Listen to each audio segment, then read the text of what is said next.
excited to be sitting down with one of my favorite guys that played for the Dallas Cowboys. You sort of are the heartbeat of the Dallas Cowboys organization even now. You're here at the workout at the Sports Performance Center at Frisco, and there are literally fans outside. There's some young guys just waiting for you to sign swag. People walking by, all these young college guys. You need no introduction. I got Dez Bryant here with me, as well as your wide receivers coach, D-Rob, holding it down in the lab. Of course, you had Corey Coleman up here as well, Lil Jordan Humphrey, but we want to focus on you, Dez. For a lot of people that have been following your videos, there's been mixed emotions. Some people say, looking a little slow still. Maybe your time has passed. What's your message to them? My message is this right here. Like, first and foremost, I've never been a speed guy, so I just blocked that out. I've been running routes. My routes has improved tremendously thanks to this guy over here, especially getting in and out of my breaks. I used to rely on pure ability, which I still have. I really blocked that out. I know I could play this game. I'm really not worrying about nobody who never played this game. And, for the people who's still in this game, seeing my workouts, giving me their feedback, that's the only thing that matters to me. When I got guys like Earl Thomas coming on my stuff, getting messages from Patrick Peterson, those are elite DB guys. That's the only thing that matters to me. So, I'm gonna continue to keep grinding. I got my head down. I'm not expecting anything. I'm just gonna work and see where it takes me. Dez, I was there for you 4 hours after you got cut from the Cowboys. Right. That was an emotional day. And then I was there when you got signed with the New Orleans Saints. 2 days later, you turn up on a route, the Achilles injured, awful. Because as you and I joked, I felt like I was dropping you off at school and you'd found new classmates and you were like ready to rock. How are you different now than you were back then mentally? Well, mentally, I felt like I had a lot of mixed emotions. I had just been recently cut from the Cowboys. I wasn't really trying to play football that year, but I'm gonna save that for another time. I just wasn't where I needed to be mentally. And I appreciate Coach Payton for bringing me in and believing in me. And I appreciate those guys, that was there because they brought me in. They showed me crazy love, something that I never forget. The best 48 hours of my life is up there. I never forget that, and having that in the back of my head, that's another reason why I wanted to continue to keep grinding. But I wanted to take my time, so I can focus, really get my mind right, really understand where I'm at in life, and, just get my priorities in check. And I feel like I've done that, and I'm doing it now. And, like I said, I'm just grinding, and I'm looking to play ball this year. Dez, I know you've said on social media and stuff that you didn't want the Dez from 2 years ago. Right. Like, regardless of what teams think, you didn't want that Dez. Right. Do you think that teams will want this Dez? Of course. It'd be crazy if they didn't. Like I said, I want to play football. These past couple of years, I wasn't quite sure if I wanted to play football. Not because I didn't love it. It was just more so of me having a healthy brain, healthy around me, making sure I got all the love that I need around me. And, I need to sit back and watch the game. I need to sit back and, look at the guys. I just need to see the game and, just watch it from the outside. And I did. The love came back. I had this guy, D-Rob, staying on me constantly about, come on, man, you still got it. You still got it, and, just hearing it from guys who believe in me, like, what, hell with it. I'm with it. Let's go. And that attitude came back and that fire and desire, so, I'm here. I'm looking to see what I can do. So, Rob, you think Dez still got it? Oh, definitely. I train a lot of elite receivers who are 8+ years in the NFL, and he moves just as well as those guys right now, especially coming off of his Achilles injury. When you saw him moving for a while back on the videos, of course, he wasn't that far removed from his surgery and things like that, so of course he was going to be running with a little limp. But right now that he's back healthy, he's doing everything that he needs to do off the field, the rehab, the maintenance, the therapy on his body to keep him moving efficiently. So he looks 10 times better. No. Dez, I don't want this to be a PR stunt. I've just kept it real with you, right? Right. So I'm not going to coddle you and ask you some of these questions. Uh-huh. One of the knocks I think has been, some of the social media stuff, right? Right. Right after, we had our sit down, you talked about the Garrett guys. Yep. Then we're there at training camp, and you name checked us some of them. Do you regret that? Because I felt like there were some people within the Cowboys community, but also teammates, that you soured with them because of all of that. Well, I'll say this. I think it was it was an emotional time, and for guys who know me, and a lot of those guys, who know me inside that locker room, I am an emotional guy. But it's all for love. I really don't mean no harm, by it. I just like to speak my piece and, from my honest view. There's no bad blood with none of those guys. I still love those guys, wish those guys the best. Like I said, I root for those guys these past 2 years. You know who I'm rooting for. Sean Lee, he knows that. And any other guy that, I ain't really have problems with with anybody on the team, really. At least I didn't know. But I feel like it's good. I still text these guys from here and there. Dak. I talked to Zeke from here and there. Talked to Amari some. Didn't play with Amari, but me and Amari text. We play Madden together. I talk to Gallup whenever he's out and about, and if I see him around. It's always good times and good vibes. I don't think that's never going to change. My heart is here, regardless wherever I go and play. It's all love. I don't have no problem with anybody. That's an important distinction. Do you think that you hurt yourself at all when you were released from the Cowboys by putting it out there that you were still hung up on the Cowboys, that there were only certain teams that you want to play for? Do you have any regrets turning down the Ravens, the Browns? Well, I would say this. I don't want to necessarily say I turned down Baltimore or Cleveland.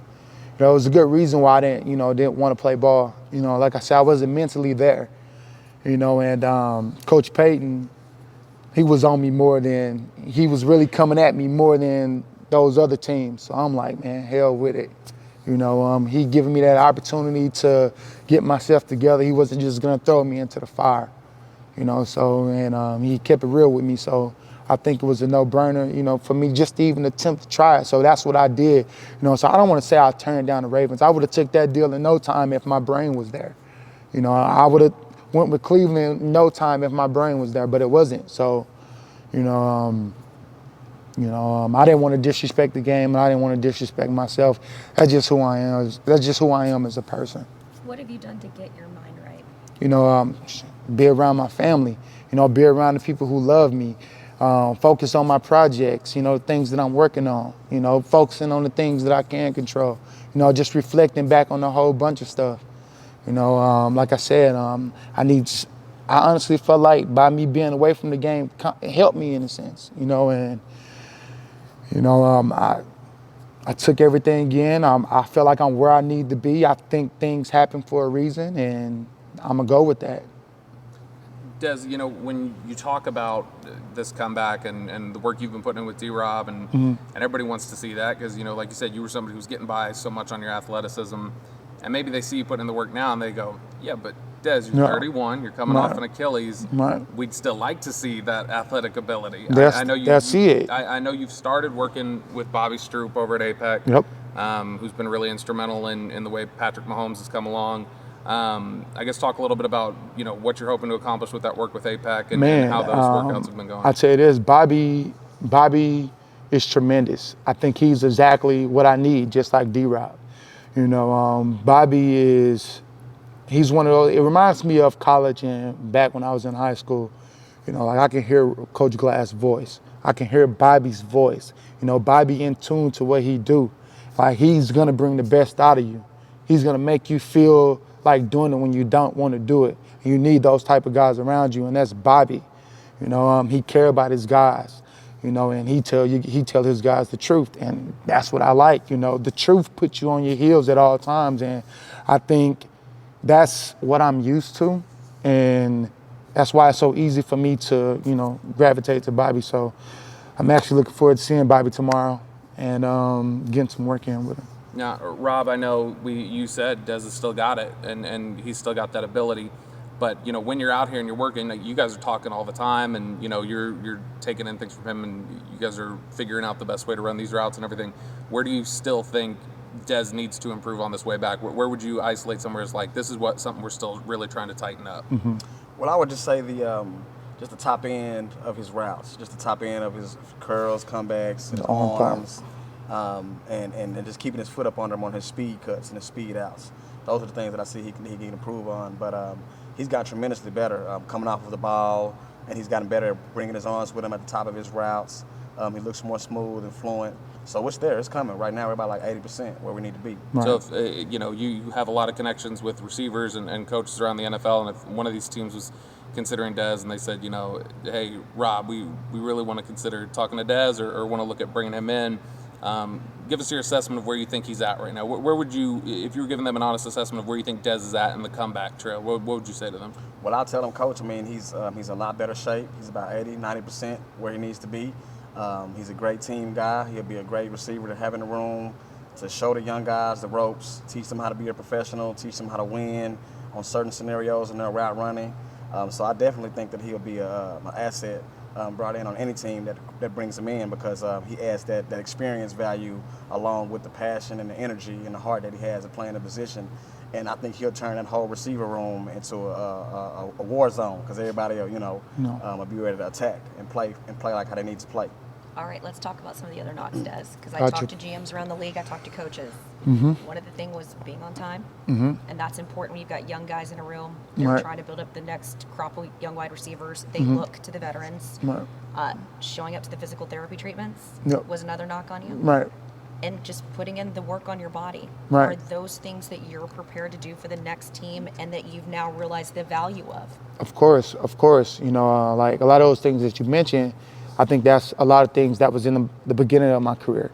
And right now, it's like, I gotta do it, like, I gotta do it to get back right. Nobody's paying me to do this. I have to do this. I'm getting up 4 or 5 o'clock in the morning, getting my mind right to go see Bobby. I gotta go drive 35 minutes to Fort Worth to go to APEC. I have to do those things. I'm not getting paid for that. So I think that's the easy part. Like I said, I'm just getting myself back into the flow, getting my mind back right, and I'm looking forward to make plays, because I know I still can. It's funny to me because I know you pretty well at this point now, Des, and a lot of people that sort of shrug off this idea of you coming back, I feel like need to go read that Rolling Stones article that was done on you a while back, Right. where it talked about your childhood and what you came from. And you and I talked about that when we sat down after you got cut, that you came from the dirt. Right. When people look at this comeback as sort of improbable, maybe walk through how improbable your childhood was to Right. even get where you're at, where what I was saying earlier, you still 2 years removed from this league have fans literally lining up outside waiting for you to sign a helmet. Fans still throw up the X. It's iconic in a sense for a kid that came from Lufkin and as you said, really had nothing growing up. Right. I just, it's the raw, it's the passion. I walk a lot of people's shoes, and I be me. And I think just by being me, that give a lot of people hope. And like, man, he can do it, I can do it, regardless of whatever the situation is. And that's just one thing that I want to give people. I made mistakes, I'm not perfect, and I don't mind showing that. And I think, and it's all about the bounce back. And when people see that, they attach on to it. And like I said, I want to give who I am. I don't want to give anything false.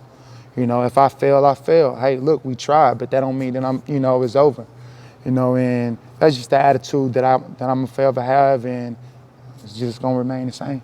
Do you feel like you were pretty misunderstood when you're in the league, Des? I always felt that way. Just reasons for I can't explain why. I can't explain why I was misunderstood, but I know for the guys who know me, for the guys who be around me, they know what type of guy that I am. It's so much stuff that I can say what I'd have done for guys, but that's just not me. I just don't feel comfortable. It's from my heart. Everything is from my heart. It's like I like to see guys, I like to help guys be in a position so they can be their best. And I always been that way, and like I remember my rookie year, with the hazing stuff. I never been a fan of it. That was Roy Williams. Yeah, Roy Williams, but I'll tell you this, he reached out to me too a couple of years back, and he told me he was proud of me, and that meant everything to me, and because I guess I'm assuming that, he kind of understood, who I am and, where I come from. But it's just one of those things, when I go through bad experiences, the things I don't like, I'm flipping it. That's my whole goal, is to flip it, to make sure other guys don't go through it. Like when we would bring rookies in when I played for the Cowboys, I don't need you guys to walk on eggshells. I need you guys to come in here and be the best. I need you to have that same mentality that you had when you was that third year, fourth year guy there. Like, yeah, I understand, respect the older guys, respect the coaches, of course, forever do that. But when you step in between those lines, I need that energy. I need that fire. I need to see who you are. I want to know what you're about, and that's always been my attitude. Like, I'm no different from you. I don't care how long I've been here. I'm no different from you. You can teach me something and I can teach you something. That's just always been my attitude, when it came, whenever I'm inside of that locker room. It's just who I am, regardless of the position. To that end, so many young kids and grown adults throw up the X. I don't think a lot of people realize where that came from. Right. So for our listeners that aren't familiar with what the X means, it's actually symbolic of something for you that's important and something that we're sort of talking about here in this podcast. Right. It's really basically is Xing out all of the negative.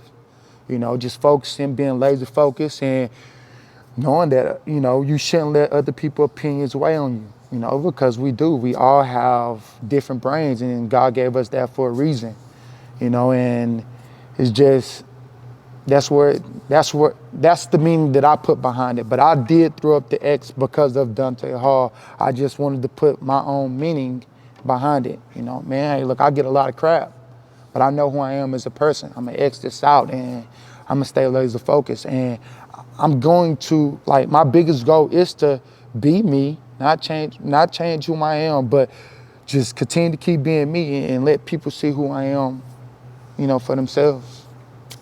Dez, I know you're a big Facebook guy. You like that because you like the ability to interact with people. It's like your little community. I know you've said that before. There was a video back when you were at the Pro Bowl a couple years ago.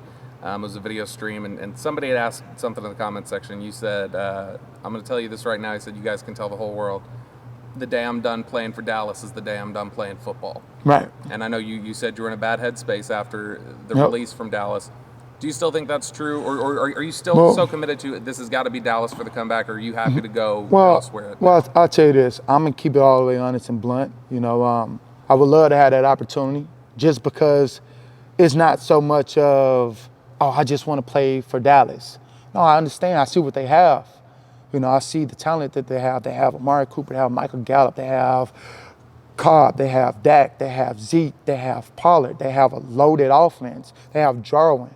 And I'm like, man, I ain't really never been able to play with that much talent. Like, throughout my whole career, if you see it, I used to get double. I used to get an extra guy over the top. And I can only think of, man, not to be selfish, but I know if I got placed in a position like that, I would do some damage. And I know it would help open up a whole bunch of things with, creating certain type of packages. That's a dream, That's a dream. Will it happen? I don't know. We don't know. But where I'm at right now, my daughter asked me, Daddy, you gonna play football again? That's what really clicked. Like, you know what? Yeah, I'm gonna play ball. So, if it's not for Dallas, Cowboy fans, hey, I want to play ball. So I'm gonna see where I'm gonna see who opened the doors for me. And I'm just trying to, come in and do whatever they tell me to do, be the best version that I can, help in any type of way. If that's me, giving water to the quarterbacks, to the running backs, telling the other receivers, certain things, I don't mind. I miss the game. That's how hungry you are? Yeah. You've talked about, and we've heard reports that you've reached out to Stephen Jones. Yep. First, I want to know how that conversation went. Second of all, if Stephen said, because we know he can be a shrewd businessman. Yeah. All right, Dez, I'm going to bring you in here for about as cheap as I can go. Yeah. Does Dez Bryant do that? I know it. agent's I gonna know. hate me. Look. I know it wouldn't be what I would want, but I think it would be worth it. You know, I think it'll be worth it because I think those guys have a real shot at going to the Super Bowl. I truly believe that. Like, I'm not just saying that, you know how everybody say Cowboys are going to the Super Bowl. No, they really have a legit chance to do that. You know, and it's just, that's what I see. I know the game of football. Like, I know the vibe. I know the vibes, you know, and I feel like I can help increase that vibe, you know, so. So you texted Steven, how'd it go? It went better than I thought. You weren't blocked?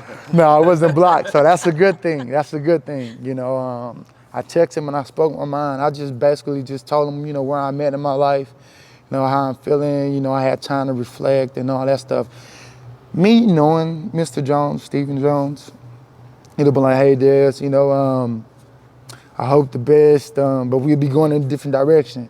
He didn't say those words to me, so that made me feel. You're telling me there's a chance. Right. Right. So, you know, I took that and I ran with it. So, you know, it's like that also, you know, increased the, you know, the workout. Like, hey, we gonna get it, D. Like, let's get it. You know, they gotta see this. Like, it's that attitude, you know. But, you know, like I said, but for the most part, man, the conversation went very well. You know, it wasn't long, but it wasn't like him. That's not the Steven that I, you know. I keep stepping on Bobby's toes, but I've got so much to ask you. Yeah. I'll let Bobby weigh in here after this question. No. Garrett and the regime are gone. You've got a new regime of Mike McCarthy and his staff. Mm-hmm. Do you think a change would be good for you? And do you think that you need more of a disciplinarian type coach to keep you in line and get you at practice on time, fine you when you're not at physical therapy? Do you need some boundaries? I honestly I know think you're a grown man. the practice on time thing, I honestly don't know where that came from really. But we'll save that for another time. But yeah, of course. Like, I mean, for the most part, when people say that, you know, me speaking negative on Coach Garrett, it's really not that. It's just I feel that I know the game of football. I know the vibe that you're supposed to have when you're supposed to be playing this game, when you playing this game. And, you know, I'll leave it at that, you know, about Coach Garrett, because I really don't want to speak much on him, because I don't want to feel like I'm speaking negative You guys on him. cleared things up too, Right. Yeah. Right. You know, it's just, you know, just the new look. Just me knowing Coach McCarthy, you know, over the years, watching him, how he's done things with Aaron Rodgers, and, you know, how he loves to, you know, how he liked to run his offense. Kind of similar, it's different, but kind of similar to the Andy Reid type. You know, he's like, he liked the wideouts out there. You know, so I just feel like he can create something for me, you know.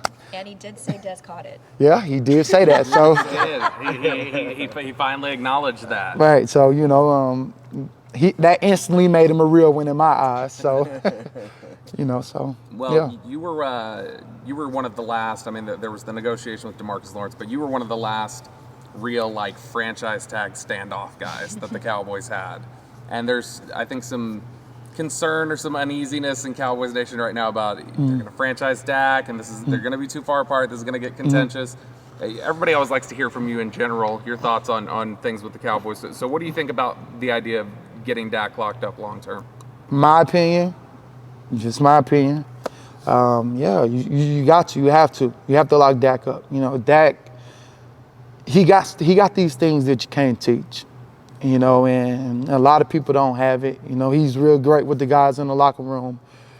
Like, that stuff is contagious. You know, and a lot of guys don't have that. I'm just going to be honest. He's a great football player, excellent football player. I watched Dak improve each and every year. You know, and, you know, I remember before he came in, Will McClay can tell you this himself. I still had text messages. First thing I texted him was when we had drafted Dak at the time, he was a winner. You know, because when I watched him at Mississippi State, who the hell heard of Mississippi State? You know, and Disrespect for Mike Leach and that SEC program for next year. You know, it was like, and I was like, damn, this guy real good. I had watched him play against LSU, and I was like, man, hey, he the real deal. You know, I didn't even think that, you know, that was even a thought of drafting him. That was the crazy part about it. And when he had came, y'all, I was like, yeah, I could just tell. You could just tell his chest high, his head high. You know, he's not trying to be something that he's not. You know, that's who he is as a person. And I think that's what I loved about him.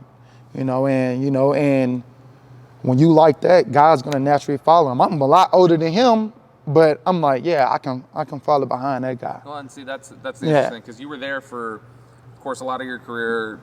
There were injury issues with Tony Romo, so there were always backup quarterbacks stepping in and having to do things. You know, Kyle Orton and Brandon Weeden, Matt Castle. You played with all those guys, and not to try and put them down at all. That's not the comparison. But how was it different that year when Dak stepped in? Why was the energy different that year as compared to other guys when they tried to step in, other than just the talent? Well, I think because of, I think Dak and Zeke had that natural raw connection already. I think that played a part too, and it was a lot of new guys, and they knew Dak, and I think that had a lot to do with it too. So, and then at the time that's what worked, and you had to stay with it.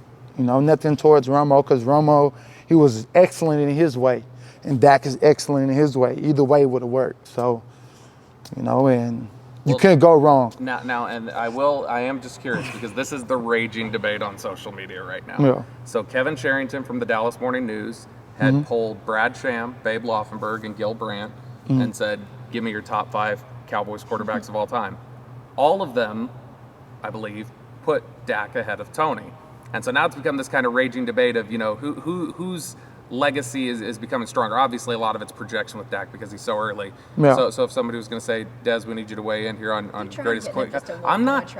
Yeah, I know. He can answer. I want to. But I'm gonna give you my honest opinions, and I'm gonna go year for year. Okay. So, yeah, if you really can't compare it because Dak ain't played as long as Tony. But if you go year for year, yeah, you would have to say Dak. Look what Dak has done.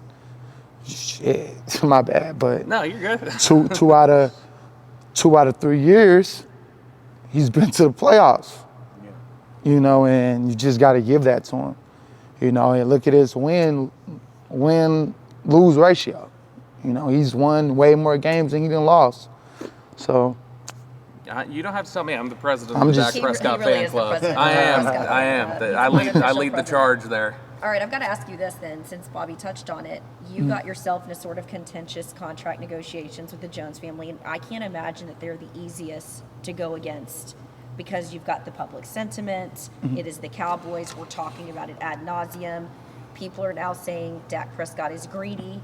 Why not worry about your teammates? You got to get, Amari paid, Byron Jones. You've got all these free agents. Describe what it was like going through your contract negotiation and how you shut out everybody. Granted, you had Rock Nation negotiations. How did I top friends. How did I shut it out? Did I shut it out? That's the question. It was tough. It was real tough because, I spent all these years with the Cowboys, and I'm like, man, what's the hold up? I'm like, they know what I'm about, and hearing all these things that, I didn't hear before, it kind of bothered me a little bit. And I'm not realizing, this is the business, my message to Dak is, just block out all the other stuff. It's gonna get done. It's gonna get done, and don't worry, you are the guy, you got to know that first and foremost. He is the guy, who I wouldn't replace him. I'm just being honest. Who are you gonna replace him with? It's one of those things that you don't want to mess up. He got the potential to bring you several Super Bowls just because he's that type of guy.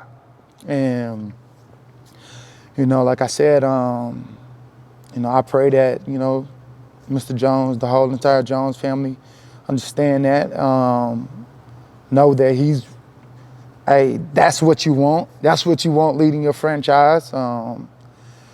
It's not every day you're going to pull up on a Dak Prescott. It's just not every day.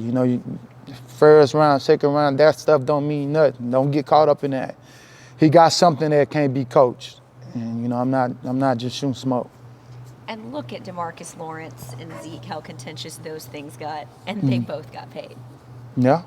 You got paid. Yeah. People are gonna get paid. In the end, it'll get done. Right. Now I know we've sat here and you've talked a lot and made. Just basically like just repetition and paying attention to the small things that I wouldn't even think about. Like he's a big reason of the fire that I got. He's a big reason. He brought my confidence back. And we joke around and the last time we left out of here, I say, look, when I win this comeback player of the year, hey, D, you're gonna be right there. Yeah. I told you that, right? And I mean that because I just feel I feel like, I would have been let it go if it wasn't for him. That's how I'm just gonna shoot it straight. I'm excited. Hey, he'll tell you, I hit him up, D, hey, what time we going? It used to be the other way around. Be the other way around. You're right. It's like, I'm excited. I'm excited to listen to him. Like he knows exactly what he's talking about. Like I said, he's a route guru. So, he's everything, Whenever I get on the team, first game, he has to be there. Yeah. It's that type of feel, it's that type of vibe. He make me want it. He a big reason for me being this way. And it's thinking back to something I know earlier you were talking about teammates and the locker room chemistry, and you were seeming kind of romanticizing it a little bit. We all saw that viral clip from the All or Nothing where you and Jordan Lewis kind of went head to head. And it was a little contentious, but I know you guys looked back fondly on it. Is that what you miss most about the game? Juice. That's what I miss. But that's not the first time me and Jordan went at it. I can imagine. We've all heard Jordan talk.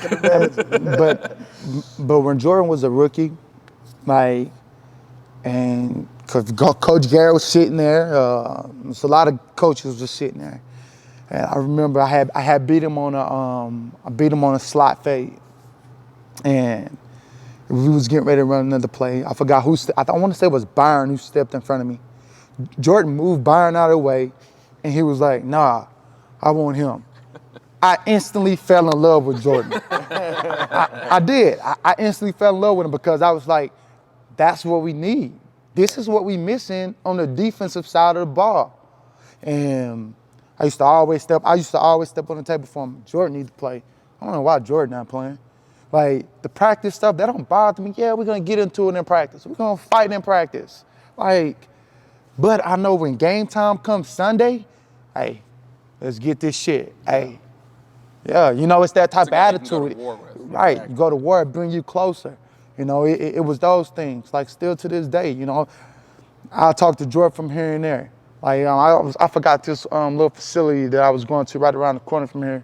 Some of the guys go there, and I was talking to Jordan, just let him know how proud I am. When they played the Chicago Bears and that interception that he had got on the sideline, I was like, they should have been playing him.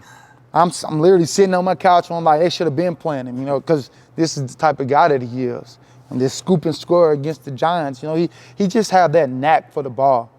The interception against the Saints, to seal the game up. Like, I just gravitate to those kind of players. I can recall, and there's only a few players that I do that with. Jordan, he a ball player. I love ball players, He a dog for the game.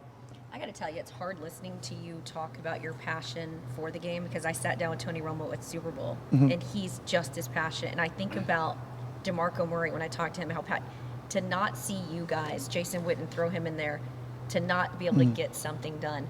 How hard is it for you to do these workouts a block away from the star, to be this close to Jerry and Steven and not go knock on their office, to not go to the stadium and go to these games? Mike McCarthy said it, I thought, very interestingly when he took away from football, and he said, I needed football. We needed football, talking about his family. Does that resonate with you? Of course. Exactly right now at this point. At one point in time, like I said, you just need that time to sit back and reflect. Like, you don't know what you're missing till it's gone. You know what I'm saying? And me being 31, people want to be like, oh, that's old, man. There's guys still doing it in the league, 32, 33, 34, playing wide receiver. And, I'm like, man, I'm not that, I'm right there, I'm still in between a little bit, like if I was 33 or something, I was like, Look at Adrian Peterson playing one of the toughest positions he's 30, in the league. he's 35. Right. Yeah. Or look at Richard Sherman coming back having an All-Pro year in his 30s off an Achilles. Right. Yeah. So it's, and I tell you this, just one thing that I learned to focus on too, like, how it is with negative stuff. That's going to get the most highlight. That's going to get the most shine, the most bright, But what I've learned to do is just, man, I'm going to stay focused on this positive. Like, do you really see, like, it's like God talking to me. Look at all of these thousands of positive comments. And you're just going to point out that one negative and let that make you feel some type of way. No, we're going to scratch that. These people believe in me, so you know what? I'm going to believe in me just as much as they believe in me. And I'm going to keep on rocking. So that's the attitude. So.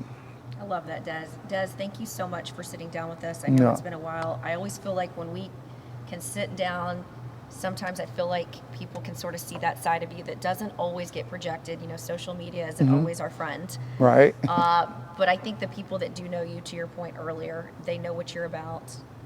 Having been your friend and covered you, I've seen a change in you. So I want this for you. I hope this works out for you. I appreciate and it. we'll keep following your workouts, and I know your fans are anxious to see where you end up. I appreciate it. D-Rob, Thank you, Jane.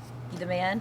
We always appreciate you allowing us into your workouts, and you keep cranking out some of these boys in the league, okay? Okay. Man, he deserves an NFL job too, by the way.